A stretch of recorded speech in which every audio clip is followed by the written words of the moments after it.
everyone, I'm Alana Pierce, and welcome to IGN's VR Mechanics 101 presented by Oculus.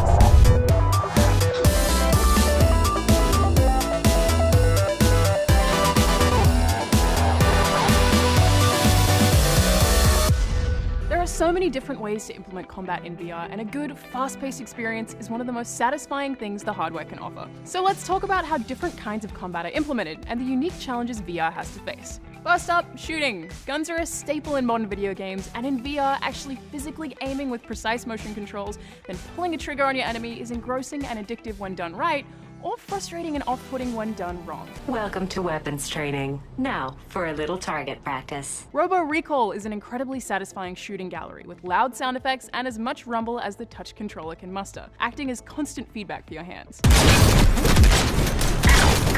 The way the robots you're shooting to bits are animated adds to that satisfaction too, and Robo Recoil has made careful effort to strip out anything that might be annoying or tedious. One of those things is reloading. Some VR shooters have you just press a button, which can feel a little off when everything else is so involved and personal. Robo Recoil actually has you release your grip to drop your gun and then lets you immediately grab a new one. It's a great alternative to having players fiddle with popping in new clips, in part because that wouldn't complement dual wielding very well, but also because it feels damn cool. Booyah! To manage an inventory of weapons, it smartly lets you grab guns just by reaching at your back, ultimately creating a seamless shooting experience that doesn't get bogged down by real-world conventions like buttons or D-pads for weapon selection and reloading. You can even pluck bullets and rockets out of the air and redirect them back to your enemies. There has been so much thought put into how players can move with touch controllers rather than on an Xbox One controller, and that in itself is a real evolution of games as a medium. Move to the next objective. To talk about Melee specifically, there's a game called Swordmaster VR. As the name implies, it's a sword fighting game that really does use all of the space available. You can duck, dodge, parry, and weave through combat in ways that are especially alluring because you feel like it's your own body being attacked when you're in VR. There are plenty of regular games I played where I've ignored all instruction to dodge in favor of brute force and succeeded, but Swordmaster VR took that drive away from me completely, instead making me analyze the 360-degree arena for my own safety and giving me an entirely new perspective on tactics and on stamina. It was built as a realistic sword fighting simulation too, and in that it'd probably be a little dull outside of virtual reality.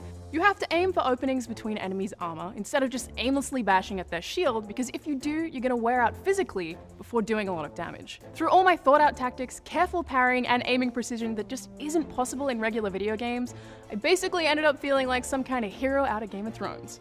I also ended up sweating a whole lot, and feeling like I've done some exercise while playing video games is always a bonus in my books. Launching in 3, 2, 1.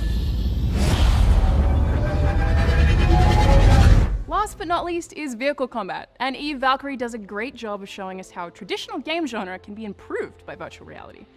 You can turn your head to track an enemy ship as it zips overhead and aim a weapon with your own face, which presents a whole new level of dogfighting. Eye tracking is definitely unique to VR, and Eve Valkyrie's flat cannon lets you spray fast-moving enemies with a steady stream of damage as long as you can look at them, or as long as you can go without crashing into something, which is a challenge of its own. But while Eve Valkyrie innovates a little less than the other two games on our list here, it's very hard to go back to a dogfighting game on a regular screen after playing it. Being able to freely look around as you pursue and evade targets, and strafe to dodge the incoming fire of an enemy carrier while you're sitting in a virtual cockpit, is a thrill that just doesn't exist outside of VR.